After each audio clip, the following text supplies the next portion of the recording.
Welcome to the Truth About Real Estate Investing show. Today we have the lovely Kayla Andrade, who has been advocating for us landlords since 2010. We'll be talking about the challenges landlords face, how we can better come together and advocate for ourselves, her plans for her next investment, and so much more. But before we get to Kayla, again, welcome to the Truth About Real Estate Investing show for Canadians, where we're on this journey together to seek the truth on how to best invest in real estate. We host leaders in our community who have demonstrated repeatable investment strategies. I ask them about their tips and tricks so we may leverage their experiences to improve our own portfolios and in turn our lives on a path to financial peace. My name is Erwin Cito. I've owned over 40 properties since 2005, full-time in investment real estate and coaching since 2010, four-time Realtor of the Year to investors, and I'm looking to pivot away from Canadian real estate. Not entirely, and yes, you heard that right. Terry and I are looking to divest some of our properties and to take profits, pay off some debt on properties that don't cash flow positive with these higher rates, and rents we're not able to increase. I have two properties that are under rented by about $1,000 each, and thanks to rent control, I'm going to sell them.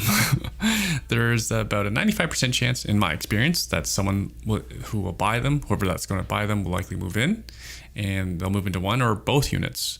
And then sadly removing rental supply from the system. Not that our government cares, because they knew this would happen, because that's the symptom of rent control. Combine that with the opportunities that presented themselves to me in the southern parts of the United States, where it's landlord friendly, and the debt coverage ratio mortgages are available, which is kind of like commercial financing here in Canada. There's just such a plethora of options available in the States.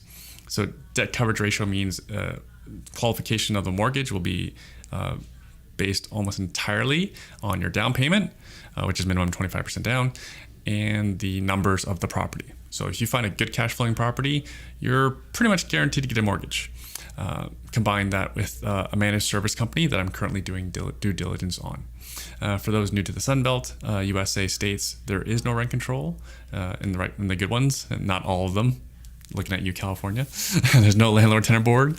Single family homes are in the the ones I'm targeting are in the $100,000 to $300,000 price range. That is US dollars, and they cash flow in US dollars. The numbers are so good. We're looking at like 5 to 7 caps. And that's better than most apartment buildings here with way less headaches. I don't need to have lots of tenants.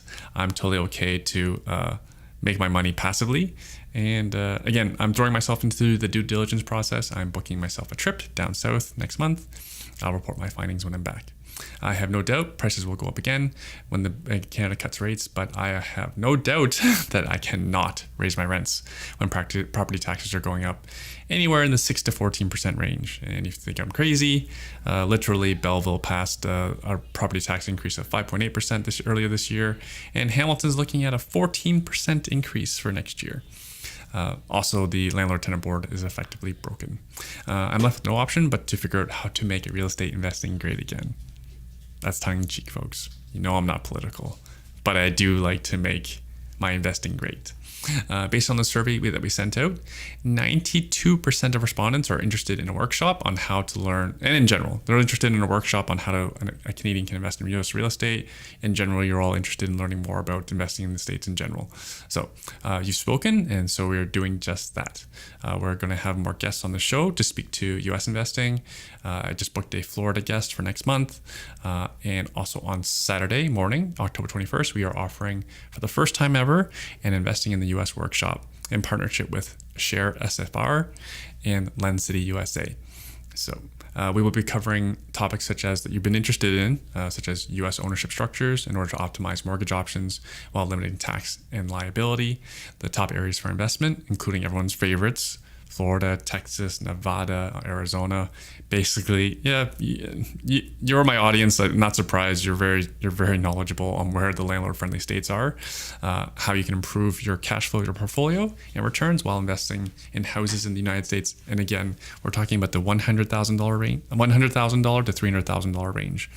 Needless to say, the affordability is significantly better stateside. In-person seating is limited. We're limited to 24 seats. We've already sold a bunch of them. Yes, there will be a hybrid option to attend via Zoom, but in-person learning is always the best in my opinion, in my experience. But if you live in BC, we got you. Tickets are honestly silly low price of $30 plus tax for in-person and online. All proceeds go to charity.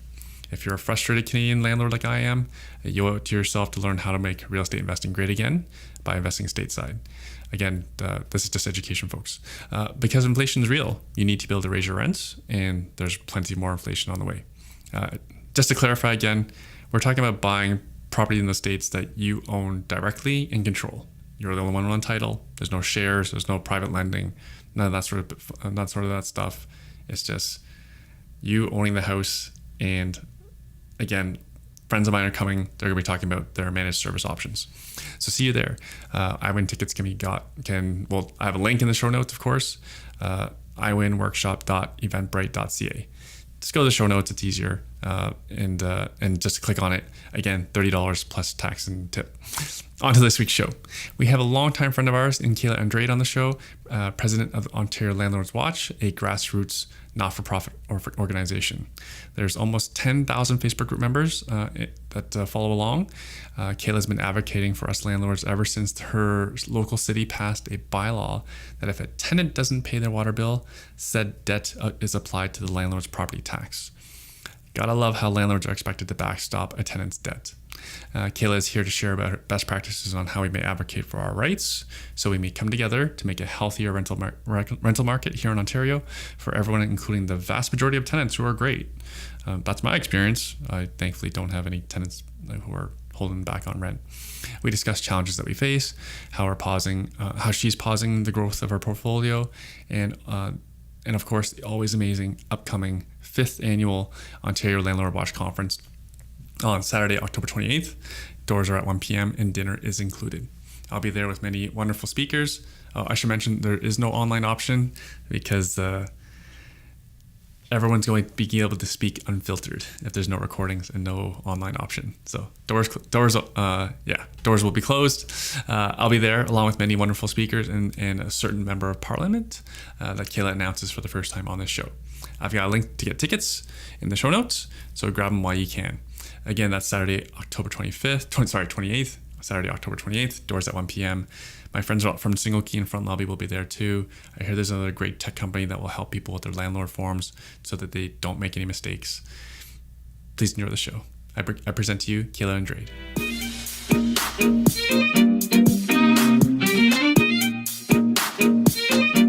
Hi, Kayla. What's keeping you busy these days? Oh my God. Besides 4 children? You're 4 now? Oh yeah. You remember the last one? I was pregnant at the conference. It was crazy. Yeah, 2019. I'm surprised. It was like the conference on the 5th and he was born on the 25th, on the 21st, right on election day. So yeah, he keeps me on my toes, but he's in school now.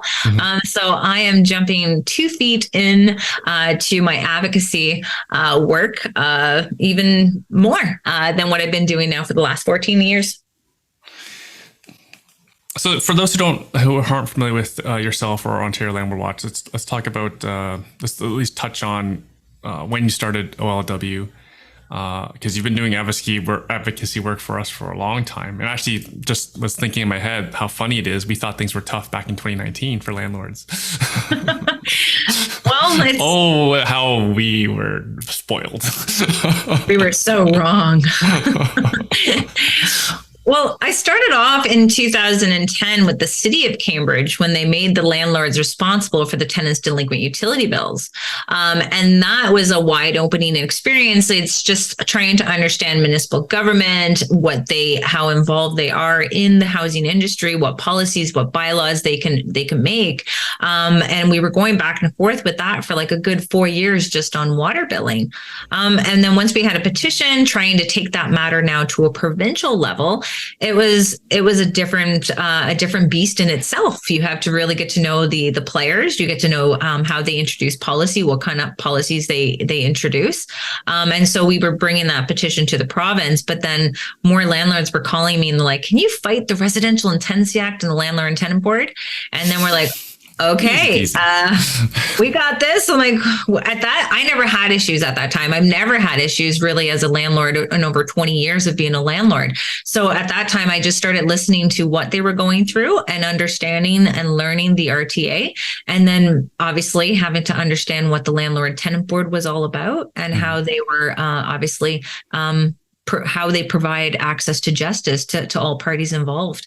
So that's when, you start to get to know the issues. Now you have to come up with the solutions. But my goal was how to communicate with all of the people that I'm communicating with. And that's why I had a Facebook group created. So every time I was on a podcast or at an event, it was like, join the group, join the group. We need to, win a war, and you need warriors. So my goal is to recruit as many landlords, property managers, and realtors into this group so that we do have a strong and united voice. But as you know, with politics, everything changes. We've had so many different assistants to the Minister of Housing. Oh my God, I don't know how they are thinking that they're going to create a solution with the same mindset that actually caused this problem. And then they keep switching up our leaders and the people who have been put in charge to create solutions to this. And that's where we get setbacks, through our advocacy efforts, trying to build that relationship, trying to build up who we are. But it's a new year coming, and I have some few things up my sleeve, a different strategy, and it's going to take this entire community for us to see the type of changes that we are advocating for.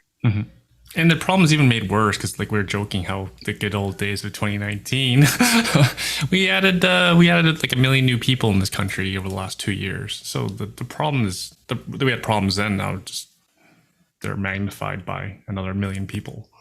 Well, if you look at, how many rental units that were created in from then till now, and then the landlord and tenant board still dealing with there's so many adjudicators, and they're happy they got, $6.5 million to hire 40 more adjudicators to handle tenants who don't pay rent. Right. So it's like there's so many ways that money could be spent in order to keep people housed, keeping the landlords paid, to keep that relationship strong. But unfortunately, it's just about mismanaging of funds on this crisis, and our government has obviously mismanaged the way that they are managing their own housing supply, and now they're attacking the private sector. And if our landlords don't sit back, smell the roses, and understand that you need to step up, learn to advocate, and fight for your property rights, it's going to get a lot worse. Right.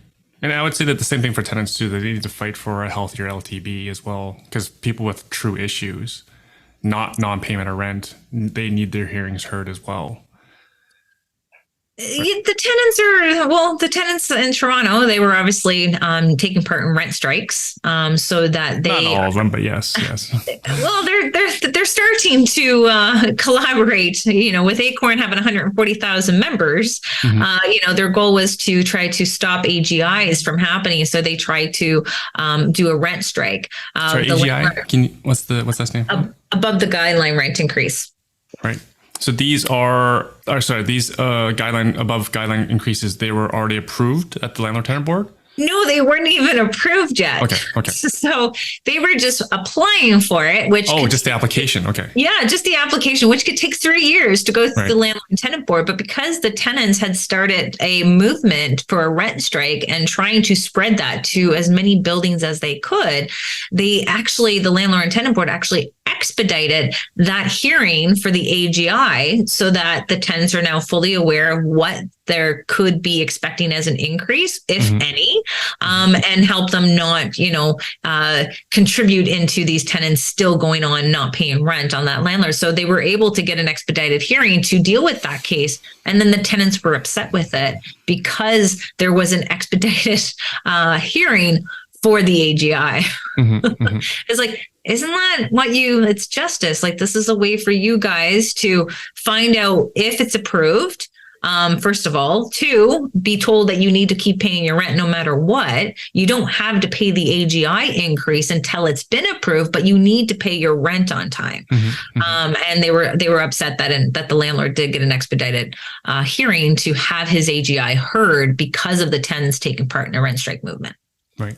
And the landlord's just following process for their application.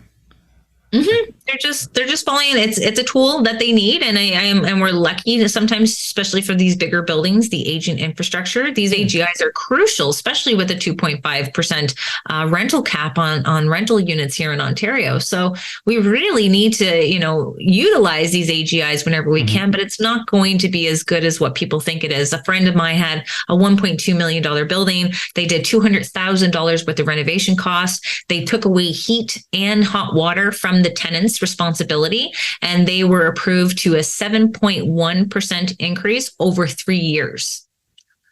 Spread out over 3 years. So over 3 years, yeah. Pretty minor. Yeah, and it's you're $200 in. You got a lot of work, a lot of proof of expenses, and showing proof that you've done the work in order to apply this information at the landlord and tenant board to do it. So it does. It's not as easy as they think it is. But push comes to shove with these bigger buildings. Bigger buildings means bigger expenses sometimes. Right. They need it, and they shouldn't be trying to make a mockery of it. It's a business, and it needs to be treated as such. These things cost money. Like, you have to replace windows, you have to upgrade balconies, you have to repave the driveway, the parking lot. There's all costs to that. The size of that roof, like, come on, what are you paying for that? Which is less than any of us, because you and I have our own roofs, so we had to pay for the whole thing. So luckily has to share those expenses across everybody else. Yeah.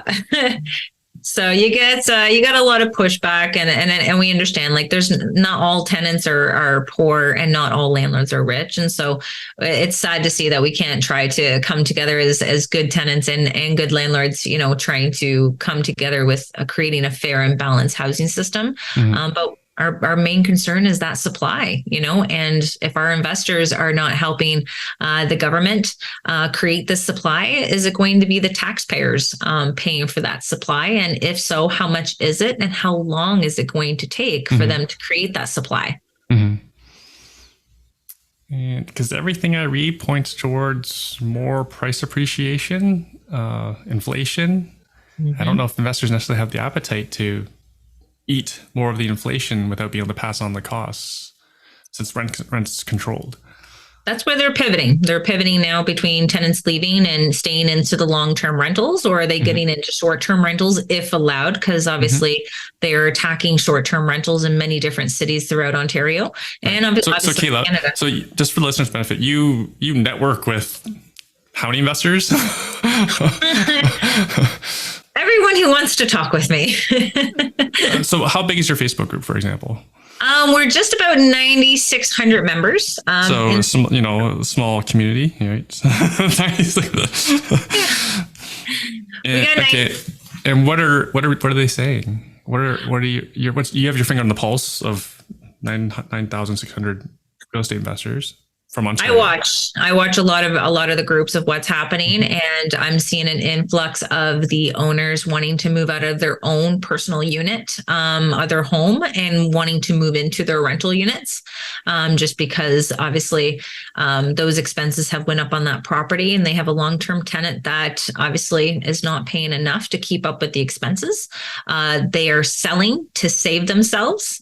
Speaking to my paralegals in the community, a lot of our investors are in hot water based on when they bought that property, and having a broken landlord and tenant board system. Property taxes are increasing left, right, and center in every single municipality, and they're trying to get out now before those increase take effect.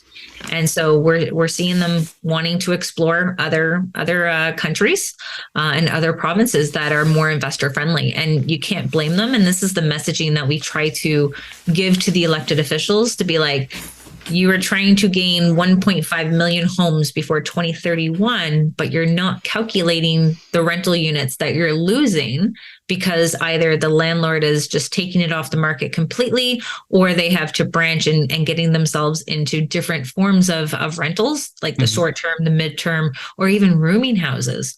You can get about $1,000 a room now for just a room. Oh, I have student rentals, I know. Yeah. I don't get that much, but my house is, my house isn't as nice as your house. My student rental is not nice as your home. Are you getting lower?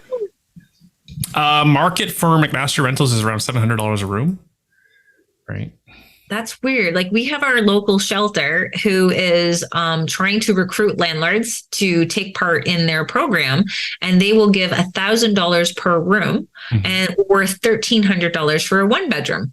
So the shelter is giving out more money. I think you need to switch who your clientele is there, buddy. I don't trust government with my property. Do you blame me?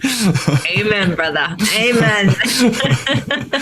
And that's what I try to tell them. Like, they see like, oh, Ontario Landlords Watch, hey, I said, listen, you can come and you can talk about your program, but be prepared to get the feedback that you don't want to hear. Because what the government has done is created someone, creating a position. They're going to pay him to recruit landlords to go on this program. And yes, $1,000 seems, all said and done dandy. But if you can charge that and to the private market and still get it, what are the benefits of joining up on that program? And this gentleman is going to be spinning his wheels, and we're spending money on a salary for him just to spin his wheels and not be productive and getting more people housed.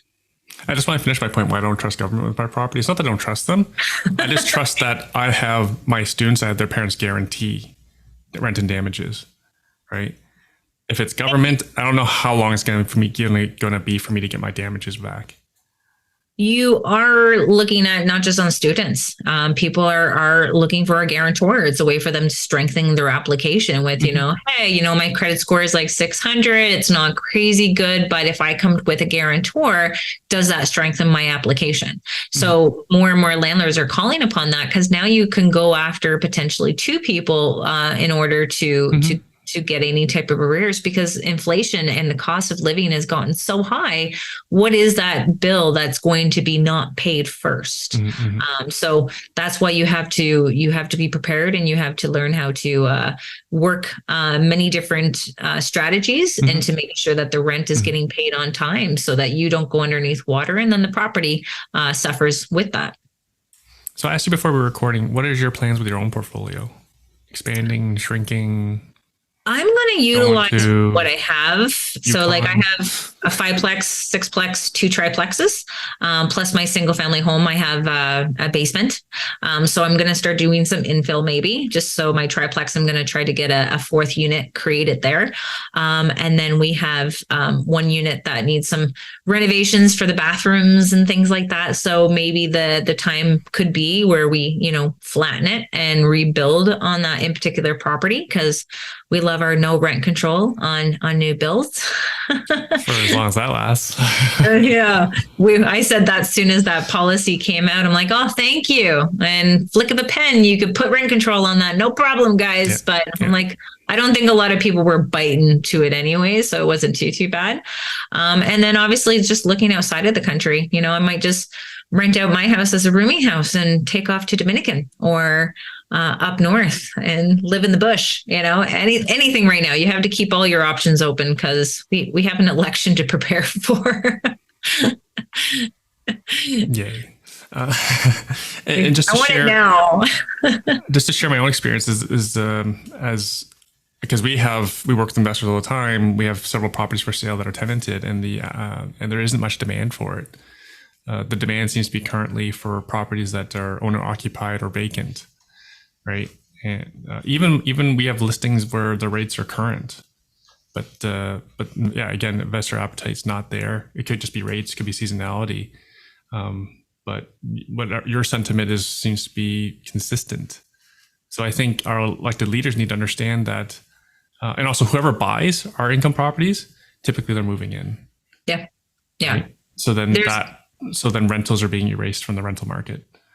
Landlords are doing it on purpose. They're feeling like the government pushed them out with Right. their policies to Right. favor Oh no, just. but sellers will sell to anyone. They don't necessarily care No, who it no, is. you got the ones that they'll sell who are with the right number for sure. But there Mhm. is that sourness that has put on to those landlords where they're like, you want to move into it, then yeah, I want to know you want to move into it because I want to make sure that we're taking it off the market. They're very upset with the government. It's been years of them just failed policy after failed policy, and now we have a housing crisis that we don't even know if actually it could be managed anymore. Like, look I don't at see how. it's before we were looking like trying to help with affordable, like we're just trying to sustain what happens, and we Mhm. need big bold ideas, out of the box thinking ideas in order to get these incentives created that Mhm. is working side by side with the private sector. But if you're not listening to the private mom and pops, the ones who are putting their money into this business, and just the developers or past politicians, Mhm. we're not going to see these significant changes that Right, will right. do any type of change that is going to benefit all parties involved. Right. I So do think we need to go after some of the sources of the issue. For example, I think there's just too many people coming. Like, for example, people need to immigration. understand not just immigration, but for example, like the international students, Yes. Oh my God. Like, I'm glad you brought that right? up. Because I don't we think most people don't know that undergraduate tuitions are frozen.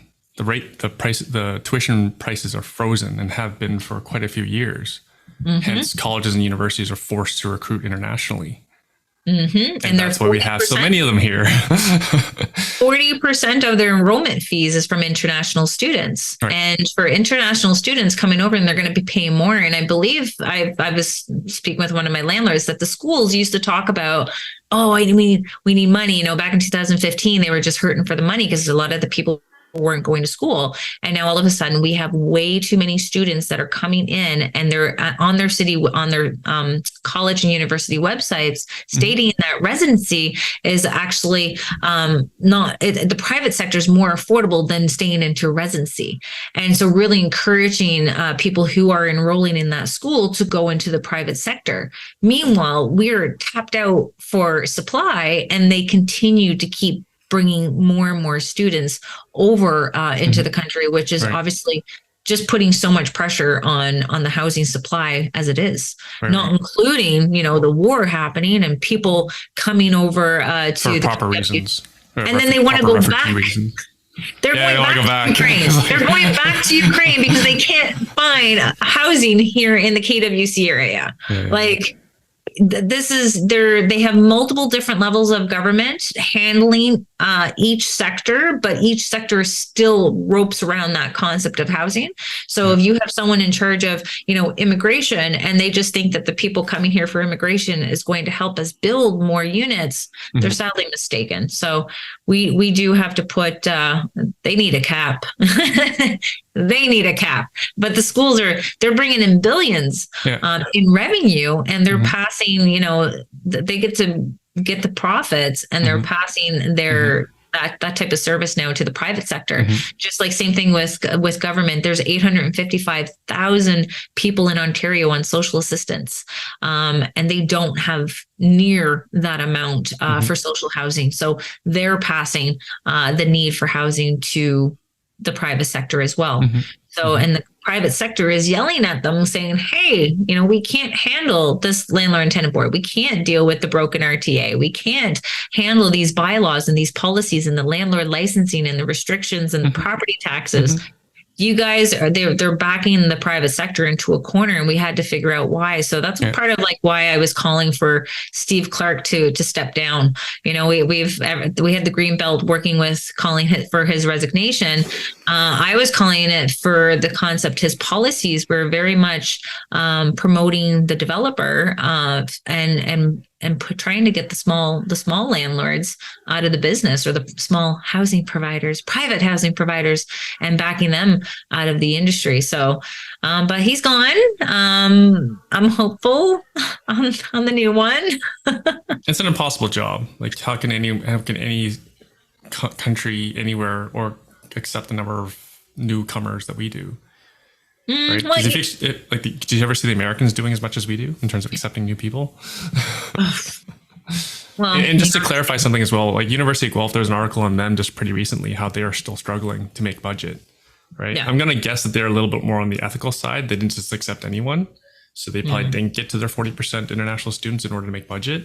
So yeah, well, they're marketing the international world with this dream, and a lot of people are selling their belongings and their homes to come here for schooling. So it's like, are you going back? But it's a stepping stone into getting their citizenship. And I think a lot of them are here to do that because obviously if they're not happy where they are, just like the Ontario, Canadians are trying to go into other countries where, the cost of living is a little bit less, which is very shocking to hear, but it's sad to see that. Or Edmonton Yeah. So we're going down a very deep rabbit hole, and we have to be prepared more so now than ever. But we have to get our community, our private housing sector united and organized, and we have to be loud.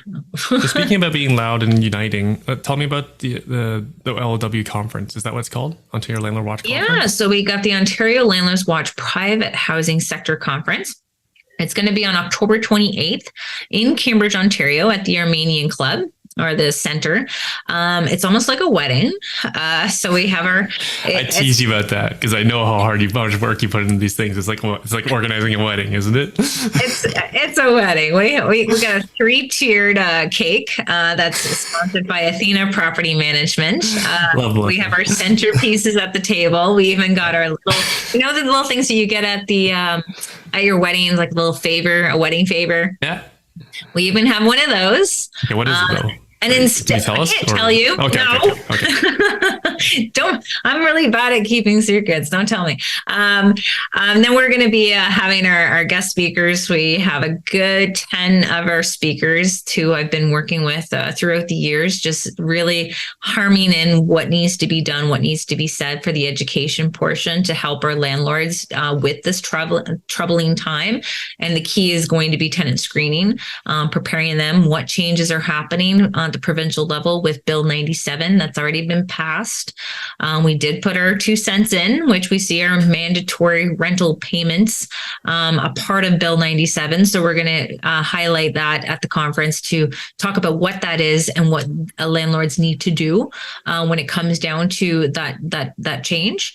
And of course, N13s, so how many of you investors, look at a property and you're like, yeah, okay, I'm going to buy this. I'm going to tell all the tenants that they need to leave, and I'm going to renovate it, and then get the numbers up on that property, right? So Bill 97 does impact that ability for the landlords to serve an N13 application. So you are going to need to get approvals from a contractor to state that the tenant does need to vacate in order to do these typical changes. So we're going to highlight what that looks like for the landlords when they are going through that, and how we can work within that scope in order to still reach our goals, because we know we have a lot of aging infrastructure. All the forums that are happening at the Landlord and Tenant Board, the advocacy, what's going to come after the conference. We're creating a private housing task force. So somewhere where we are going to unite ourselves with different chambers across Ontario in order to step up our advocacy efforts, because it's now needed more so than ever. And we just need to get organized. And so we're going to have a lot more to say about that one at the conference. And prizes. So instead of, bringing a present for me, because I'm not getting married. You're not? Well, no. Renewing your vows with Eric? No? No. It might well. Wedding, renew vows. We're actually, it's the same venue that we actually had our wedding reception. So he might not even step inside the hall. I don't know. That's so cute. But we have a 10-item buffet. We have a 10-item buffet dinner. We have cookies and cake and cupcakes and fruit that we're going to be serving for dessert, but making sure that people are leaving with their minds and their bellies full. And I want to be able to take it offline and have it in person to build that strength of our community, and to share from these experts who have been at the Landlord and Tenant Board, who's been advocating alongside with me. And I think we got the next year to really put our boots on and start running. Mm-hmm. Because if not, we have to start learning how to speak a certain language. It's for us to move. American. No, I'm kidding. Spanish. I got to start watching Dora. I got agua. I got agua down. Cerveza. Point of clarification. I'm sounding so nerdy. Will this be recorded? Because I know the answer to that. No. It's definitely going to be like be here or be square. You know, we got to make sure that this is a closed door meeting for privacy. You got to watch this video. I got to post it. he's definitely he's everywhere. He's going to be a voice to, at least see how we can see where the federal government is coming from with their changes, because they're obviously making some significant changes. So we need to now step up our advocacy levels, not only now to do it at a provincial and municipal level. We now need to rope in our federal. Well, we had my federal Brian May at one of our conferences, and we had our MPP Belinda Carlios, and we had the mayor of Cambridge at the last conference. So it's great to see that they're still coming. They're still listening to what we have going on. It's just, sadly, this is government, and this is how slow it actually takes to see some significant changes. But as landlords, we have to look at what do we want, is a privatization of the landlord and tenant board what we need?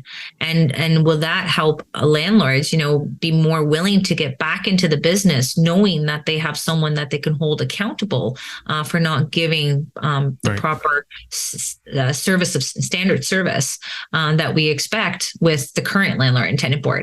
And we need to remove and streamline the process of non-payment of rent. If you look, I don't get it. I don't understand why that's a hearing. That you don't have money. You don't have money. Why do you need a hearing? Oh, Arun, you have no idea. They would cry to get their cases adjourned. People are waiting 7 to 8 months now for an adjourned hearing. So they ran out of time. You waited 8 months, you got your hearing, they ran out of time. Now you have to wait another 7 to 8 months for an adjourned hearing. The tenants are stating that they are, they have anxiety, they have a depression, so that way they can adjourn the hearing or delay the eviction or demand that they can work out a longer payment plan. Right, so, like the landlord's not going to have to be depressed after that.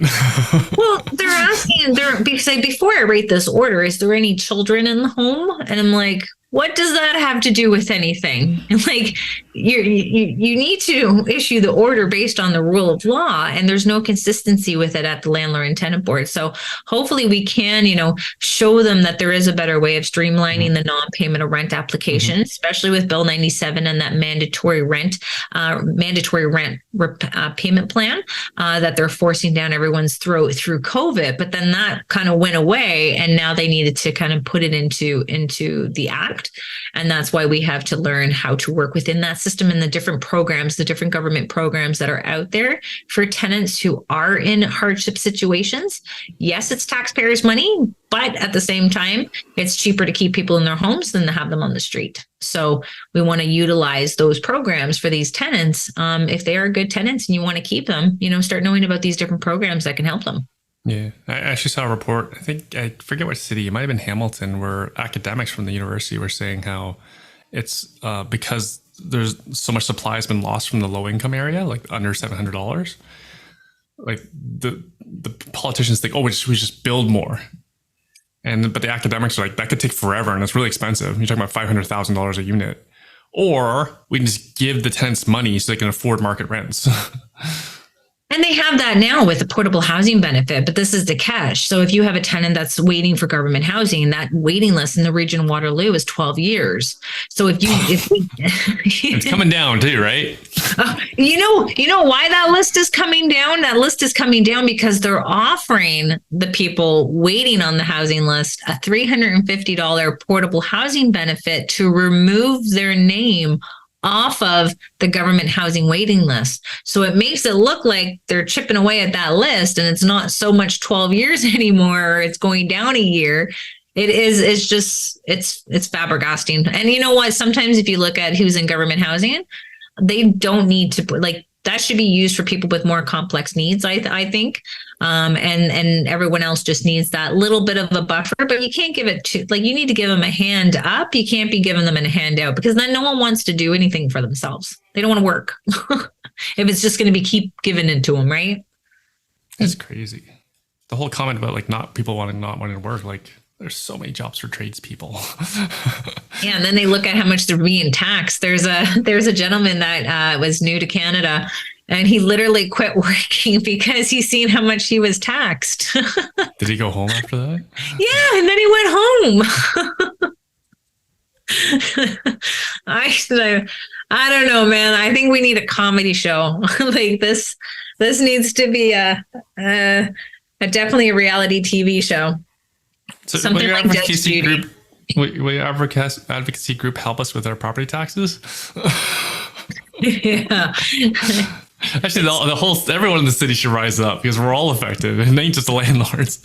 Well, this is where everyone has to get involved with politics, like know which level. So if you have like the provincial government, they have like this little, NDA or EDA organization that helps, people become a member of the Conservatives or the federal. And then their job is to go and get people to sign up on a membership fee. Same thing with the municipal. They're out, they're networking, they're trying to get support. They want donations. Like, it's always about donations and always about support. And they always want to know that big issue that everyone's talking about.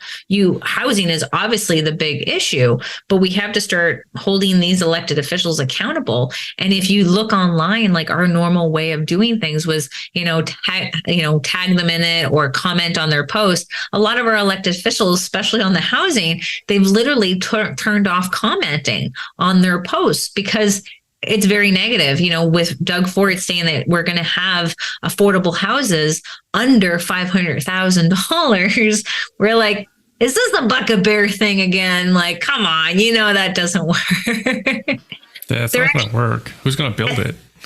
Well, they're actually saying that there's so many houses and rentals that are going to be built in my area, the KWC area, but it's not going to be sold to everybody. It's going to be a very selected, like, investors can't buy them. Mm-hmm. And I'm like, this doesn't sound like Canada anymore. Like, you're buying something, but only selling it to a certain, like, who's buying them? Like, who's buying the rentals? Yeah. So we have a lot of stuff. I mean, especially on social media, like, we can't get our news. So it's really important now, more so than ever, for these investors to get out and to get to any of these networking events that are out there. If they're monthly, great. If they're bi-weekly, even better. We do need to work our networks together to get the news so that we're better prepared into sharing it and to come up against it. But we can't be quiet anymore. Oh yeah, that one is a very strong one to do, and it's just about giving them that information that they're not getting from the mom and pop, the people who are in the trenches. We have to kind of say, like, what are our issues? But we're done talking about the issues. They know our issues. We need to give them those recommendations and line them up into what that looks like. Just like the conference, there's a company called Rentitus, RENTIUS .ai. And so they've created something where it's a program that the landlords can have all of their end forms for the landlord and tenant board automatically populated. And it helps them avoid any type of errors. They supposedly spoke with the board and they like what he's created. So now they just want him to launch and get the feedback from the community. So it's going to be my first time seeing this program at the conference as well, to give these gentlemen some feedback, because it's what is absolutely needed to help these landlords. So we need to look at the different tools and programs that are out there, but at the same time, learn to network with one another to be prepared of what's to come, because landlord licensing is spreading like wildfire. It's a cash grab, and honestly, I feel it's an infringement on your property rights. And it's not just about advocating for a better, fair housing system. This is about fighting for our property rights now. Like, they're telling you what you can do with your own property, even from you renting it out to a short-term guest because you don't live in it. It's like, no, I pay my taxes to this property, folks. Like, as long as I'm not, messing up or digging up anything or reconstructing, they shouldn't be as invading on our property rights as they are. So Right. we have to do more. Like in Hamilton, our rental licensing is around. Actually, it's a large area around the college and the university. It requires the electrical inspection once a year, even if you haven't done any electrical upgrades, which I think is odd. Like the rules already exist when you take a permit out for your electrical work, so they're just having some sort of duplicity. And look, the fire inspection, I don't have a problem with, right? But again, like the electrical part, like that's so doesn't make any sense, and like no other municipality does this as far as I know. Because like for example, Waterloo's had their rental licensing program for quite a while. You want a police record? Sorry?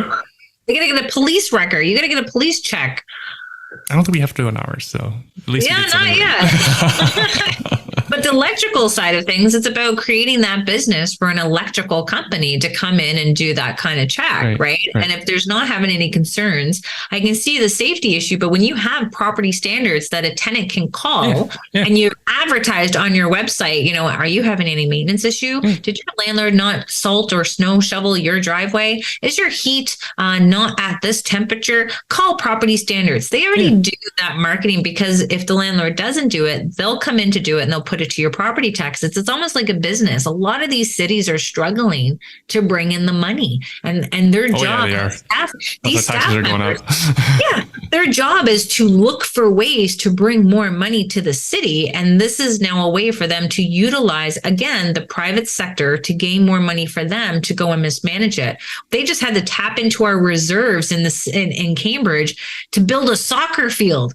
I'm like, we have homeless campments and people sleeping in sleeping pods, and you want to build a soccer field? Meanwhile, there's a soccer field in every corner of every park and school in our city. But they decided to build these two big soccer fields in the middle of nowhere. Yeah, it's just the type of people you're getting into power. Like, you guys need to start reading into these people's portfolios, where they come from, where their stance are, and they're going to be very cautious about it because they don't want to come out publicly to give you their full opinion, because it could really tarnish the votes for them as they run for the election. We have a by-election happening right now for Ward 1 in the city of Cambridge. What's your property tax going up in Cambridge? So, about at least 10% for the region. So aren't people pissed about soccer fields? Problem is they're not there at budget time. The way that budget time starts coming up now for like in the winter, where people are like, okay, getting ready for Thanksgiving, they're getting ready for Christmas. No one's really able to know what's happening within budget time, or they don't have it in simple terms. So I'm hoping that we have like this tax group coming to light. They just got registered, I heard, in our city. So they're going to start taking that information and trying to do the best that they can of reaching that information out to the public, to be like, guys, like, step up for this. You have to say no to some of these asks from some of these organizations, and also spending. Like, they're spending like over $250,000 at the city to redo a wall that is supposed to have water and plants on it, but the plants started dying, and now they're gonna redo the wall for $250,000. It's like, we're in times where, like, if you're telling us to cut our Netflix or our Disney, why isn't our elected officials starting to cut back on them, and their spending, or how many elected officials we have? Do we really need that many elected officials? I'm going to get someone fired. Oh, don't. I might need a job that comes with a guaranteed pension for life. And hey, buddy, we need people like you running. Why aren't you running? No. I know you got Andrea. Oh my God. Yeah, you have. Yeah, you're lucky. For listeners, at least I have a mayor I like. For listeners' benefit, Kayla's referring to the mayor of Hamilton, who is the former leader of the NDP party for the province of Ontario. You can look into it as much as you like. Kayla, let's get into some best practices, because you have a lot of great companies that are sponsoring your event, as an example. Mm-hmm. And so Yeah, because these all seem aligned with what you're talking about. You need a tenant screen, for example. Like I see you have a couple tenant screening companies in your as sponsors of the conference. Of course, yes, we have not only one but two. So we have a single key, Oh, I love Singi. and we have front lobby and landlord credit bureau. These are our co-hosting sponsors, and we have Macaulay Legal Services. So obviously, making sure that we're fully equipped with our legal representation at this event, because we want to make sure that any landlord that's going through a difficult time is that we're giving you the right key players to bounce these ideas off of in the right atmosphere. So we want to give a huge shout out to all of our co-sponsors, and especially Rentitis, RENTIUS. I'm going to talk to them about changing their name. It's kind of cute. This newbie can't say it. So I love what they got going on. So it sounds like you got tendinitis, or like it's like that's itis. You get the itis. Rentitis, and I'm like rentitis. Yeah. And so, sorry, you said earlier they will help you prepare your LTB forms. Yeah, their platform is like it's almost a way to communicate with your tenants too. So you can text your tenant through the platform, and it time stamps and dated. So it really teaches the landlords about documentation of your communication with your tenants, and keeping that as a very detailed collaboration. So if you do need to go to the landlord and tenant board, you now have this information that's going to it's going to protect you a little bit better than just saying it's a hearsay situation. And then through putting this data into the information and knowing when there's a non-payment of rent, it's going to automatically populate so that you don't screw up the name, you don't screw up the address, you're not screwing up the numbers, because any type of form error on these paperwork, that's it. It's game over for you, and you have to start the process all over again. So it's very crucial that our landlords are understanding what form does what and how to fill them out properly. And then our friends at Glenn Gosling, he's going to be coming and highlighting how to represent yourself at the landlord and tenant board, and how to argue your case effectively if you choose to do it without a paralegal. I like going by myself. Do you? I help some landlords out. Like it's either I'm like off to the side, and then we mute, and then I'm like. Oh, you're talking about virtually. Yeah, we're always virtually now. You're virtually for the landlord and tenant board. No one's in person anymore? Oh, where you? Well, you can tell you've never had an issue. Luckily, it's been a while. I've done, like, for example, I use Front Lobby, I use Landlord Credit Bureau. I use companies like Rent Panda. We screen like crazy. You have to, and it's good, because honestly, if you don't, then you're going to come into the problems, and it's not just that problem tenant. You're going to have the problem with the LTB, the problem with the RTA. You're going to see all the broken loopholes within the system that does favor the tenants, and not just the tenants per se, but it favors the tenants who are abusing the system. And there is very creative ways into doing that. So I'm glad that you don't really know, but yeah, all of the landlord and tenant board hearings are online, and I encourage all listeners to listen to some of these hearings, just so that you can have an understanding of what's actually happening and what tenants are out there who are technically abusing the system. We do have tenants that are just fell into hardship situations, but you can tell through the hearings that they're trying to work out something very genuine with their landlord, trying to make sure they can get themselves caught up to date. And I do like that. They deserve to be heard. They do. In a reasonable amount of time. And even when you go to a landlord and tenant board hearing, you have a chance to mediate. So there is a chance for both parties to agree for a mediation. So you can go into a room with a mediator and kind of hash things out to see if you can come to an agreement. And if you can't, then no worries, you're back in the queue waiting for your hearing. And sometimes those mediations can go a long way, and you can connect that tenant to obviously these different programs that help them with rent relief. And there's a company that actually just came out, and they're now offering first and last month's rent and rent assistance, obviously for a cost, for tenants. Wait, wait, I wait. Wait, know. wait. So, sorry, are they a sponsor? Will I meet them there? Will I meet them at the No, conference? they're not a sponsor. I'm just Get still them there. yeah, it's like, and who can we give your number to? It's like, but yeah, it's almost like a payday loan situation for tenants, right? So you start to bring that back into the advocacy. We have local service managers, we do have regional programs, and we also now have companies coming out with situations where they're getting first and last month's rent, almost like a payday loan situation. Single Key has its rent guarantee program that they push out there for the private landlords, especially for ones where the numbers are very tight. But obviously, the criteria, you have to make sure that the tenant is making a good portion of income in order to have them qualify for that rental guarantee program. But there is these programs that are now starting to expand out there just because they know how broken Ontario is, and BC's next. BC is absolutely, they're complaining like us, but there's still some justice still there. We just did an interview with a BC landlord.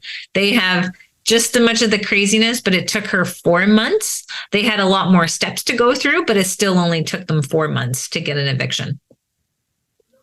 So not like Ontario. 4 times better than here. Yeah. I'm like, whatever, I'll take it. It's like, stop your complaining. We'll take it. Right. So she did things perfectly to get 4 months eviction. It was the tenant still pushing back. It was the tenant applying for a stay. The sheriff actually came to her property, was loading up the tenant's belongings into a truck, and within that 24-hour time frame that they had, the tenant had still applied for a stay on that Supreme Court ruling. So they actually had to give the key that they just got changed back to the tenant. Yeah, welcome to BC, guys. And it's funny, is like it's not funny, but our elected officials, they're looking at BC. That's where this portal came in, the Navigate Tribunals Ontario. Like, they started to look at what BC was doing. And so we know that they're modeling after BC and not Alberta, but hey, Alberta. We got to help those Alberta landlords up there. They're trying to, kick up some storm with the tenant unions trying to get rent control in Alberta. Hopefully they don't succeed, but the only way they're not going to succeed is if the community of the private sector collaborates, because we may be like, oh, there's just so many tenants, right? And that's why people they just keep doing it because they have so many tenants and there's only few landlords. Well, if you look at the landlord, you look at the contractors, their property managers, you look at the paralegals, we are our mortgage agents, like, we're a huge industry. We just have to learn how to work collaborative together in order to step up the advocacy and to be more opinionated in media's light, even if it's a letter, and we want everyone to write to their elected officials, write to their media, and send us a copy, so that we can try to get your voice out there as well. Yeah, I find most landlords everyone's busy, first off. My clients all have kids and work and jobs and businesses. This isn't a priority to advocate for themselves. And then on the other side is a lot of people are not public about the fact they are a landlord because they don't want to be considered rich and ostracized and have tenants show up at their houses and protest. Except me, when I call my tenants, it says Ontario Landlord Watch on my phone. What is your relationship like with your tenants? Honestly, great. If you look at, you got to just lay the law down. You got to put the rules in place and be like, this is a business relationship. So my husband is the nice guy. He goes in, he does all the fixing, he talks to them, then he comes and talks to me. And then I'd be like, okay, I'm doing the inspections. I come and do the inspections. And a lot of it's going to be, here's a writing letter just to say, this is our findings. This is what I'm obviously needing to have to address with you. You have a certain amount of time to address it. Failure to address it will result in a potential eviction. And then I start issuing out my forms, right? You have to keep that. You got a good cop, bad cop situation. That's why some of my husband, when he's like, don't you know this unit number and this tenant? And I'm like, listen, I know the tenants that I need to talk to. Like, they're the ones that got stuck in my head. But a lot of it comes down to, they know they have low rent because they've been in there for a very long time. And a lot of people don't want to make noise when they don't pay, when they pay low rent. So they're just long-term tenants that are there. And then if not, you go through the process of the eviction and making sure you report their unpaid rent to front lobby so that it gets shared to the Equifax. So I might tell them straight up, I don't need your consent and I don't need an order to do it. It's going to impact you. So you're going to struggle looking for other accommodations with this on your credit. And even for what we just had, a 2-bedroom unit, $1,800 plus utilities. And we had 118 inquiries in 24 hours and another 119 inquiries the next day. And these people who are applying for the application, both of them are making $80,000 salaries. And we had a ton of people. Now you're going, okay, everything looks good. Credit looks good. Income looks good. You know, what's their debt ratio? Now you're just looking at, are you going to be a nice person to deal with? Right. And this is where we're getting ourselves into renting to the potential homeowners. You know, if we have a good amount of people that are so close to home ownership but just can't take it to the next level, they're now taking up that spot in the housing industry for people to live. So so the people who are stuck in the rental industry, they're having a heck of a time. I can't even imagine how these, like, we see it in these different groups on Facebook, like little mom groups, and people are like, hey, I just applied for government housing. How long is it going to take? Someone put down 36 years. And I was like, okay, hopefully it's not that long for you, and they're looking for very creative ways to get sped up on that housing list. And I'm not going to say it here just because I don't want anyone abusing it. But there is that they're desperate trying to get into government housing now, and they're going to lie to get themselves in there. Same thing with your application process. So many people are doing fraudulent paperwork, fraudulent credit checks. So making sure you're doing your own credit check is very, very crucial, and verifying, like, people have using created, single key. Yeah, they created websites to say that they work for this company. They've created the whole website to make it look like it's a legit company. Like, they're desperate times call for desperate measures, and that's what's unfolding in this. Because a lot of our landlords, especially with the single families or condos, and renting to the big families, they're selling and taking it over and selling it to a home occupier that you just lost the rental unit, and now that tenant now has to downsize into an apartment. So we've seen that right after COVID, where people were selling their single families. And we're seeing it today as well, because investors have to naturally pay more to own a house versus a homeowner. So ideally, you want to duplex it if you can, or like put a triplex in there. But at the same time, if your city is making it impossible or the funds are just not there for it, then yeah, but push comes to shove, you gotta let go and look out for better things. So Kayla, we're running out of time. So I like to ask this question pretty much of everyone. So say a new investor approaches you, what would your advice be? Run. I'm just joking. Run the Dominican? I was actually jokingly in my head, I was going to ask you what the landlord-tenant rules are like in Dominican. I'm getting familiar there. Don't you worry. My advice would be follow Ontario Landlord Watch. It's a free group to be in. I answer as many phone calls as I possibly can to help you guide you through a difficult tenant situation with my personal advice. From listening to that information, I'll connect you to any of the paralegals that I'm associated with to make sure that you're fully protected and you have legal representation to deal with the situation that you're in. But you have to advocate. You have to get involved very heavily with all levels of government, no matter what city you're in, no matter what party your elected official is from. We need you to do it. And I want to teach people how to do that. in order for us to strengthen our housing community. We just need to get our numbers, and we're going to be planning to do that with the housing task force after October, and make sure that we are being recognized as a voice for the private housing sector, and make sure that we can do our part and share everyone's voice through us. Or even better, if you want to say it yourself, we want to give everyone that platform to speak up, because our housing sector is under attack from all levels of government. And if you look at different ways to profit and to grow your portfolio, there's no other better way for you to try to grow your portfolio than advocate for your property rights. And then I have a very selfish question. I mentioned before when we were recording that I'm taking some profits here and I'm going to reinvest some of them in the States. Not alone. In landlord friendly states, such as like I'm looking at like the suburbs of Dallas, Texas, suburbs of Atlanta, Georgia, suburbs of Memphis, Tennessee. Again, from what my friends tell me, it's for non-payment of rent or like mischief or vandalism, it's about 30, 60 days for tenant eviction.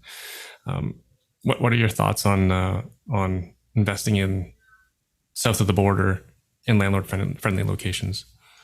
You're not alone. I've been hearing it from a lot of our landlords cashing out here, going into the States, going into Costa Rica, Dominican, Mexico, Portugal. There's many other opportunities out there. And I applaud all of our investors who have taken the plunge, done it themselves, built that network, and are now bringing that network back to Canada to save the rest of us. And it's sad that we're having this conversation, because people are like, good, then there's going to be more houses for the tenants to buy. And I'm like, no, just like the landlord was your, landlord, the landlords always have their landlord, which is the banks. So we always have someone to listen to, but we do have to start, we can't put all of our eggs in one basket. Yeah. And we have to go towards the countries or the provinces that are more investor friendly, because if you guys are on TikTok listening to investors talking about staying away from Ontario, and we're supposed to be the province that's open for business, and unfortunately it seems like Ontario just evicted their private housing sector out of the market, and I don't know for what reason, unless they want to be the only housing providers in town. So I think they want to be the only sheriff. Because they've done such a great job with public housing. So you remember when the Toronto with John Tory, he was excited to announce this funding for Toronto housing.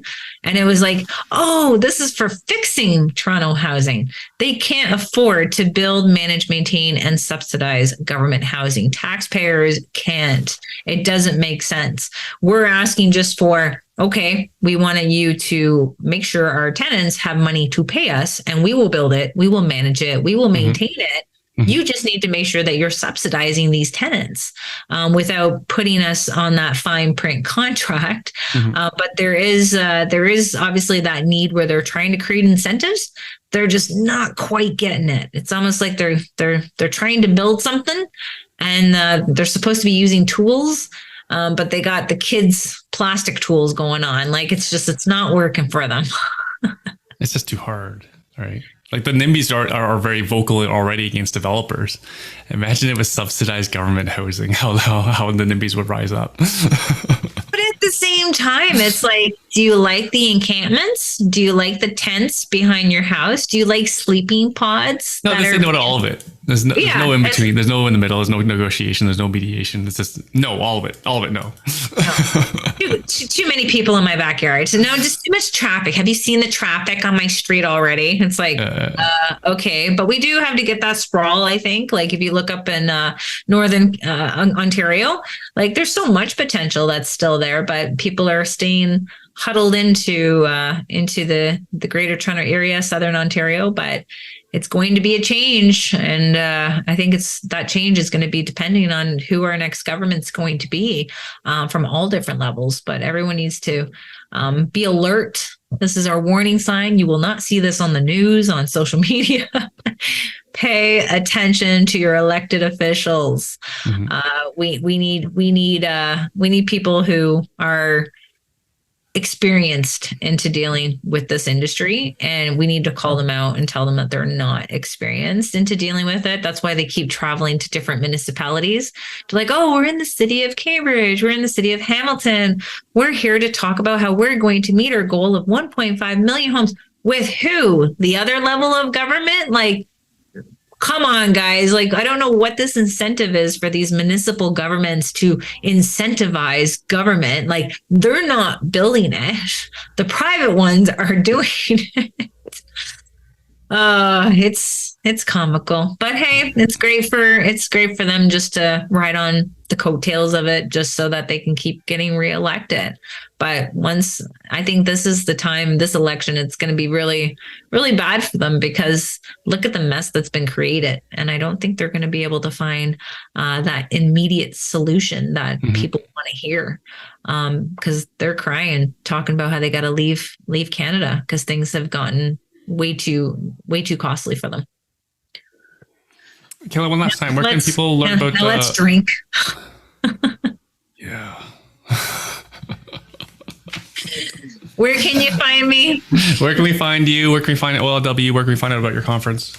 So if you get onto my Facebook page, so you can look me up as Kayla Andrade, you can follow me there. The link to the conference is on my personal account as well. It slowly will be up on our website. But if you go onto the Ontario Landlords Watch public Facebook page, we have our links there. I'm also on LinkedIn and Instagram as Ontario Landlords Watch. And you might even find me on TikTok trying to do some videos. Not really good at them, so don't follow me yet. Hey, before we're recording, we were talking about your TVO when you were on that TVO panel. Would you recommend people have a look at that as well? Yeah, you can check out. That was the landlords versus the tenants. That was when the cameras were on. You should see the show, what happened after they were off. But is that available? No, they wouldn't. Oh. It was good though. It was. We had our own little video in the car after, highlighting what was being said after the cameras turned off. So you can see that on my Ontario Landlords Watch YouTube channel as well. What was said? Did they okay, cameras are off?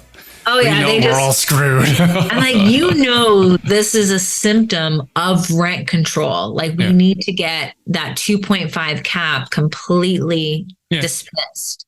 And they're like, no, we need more rent control.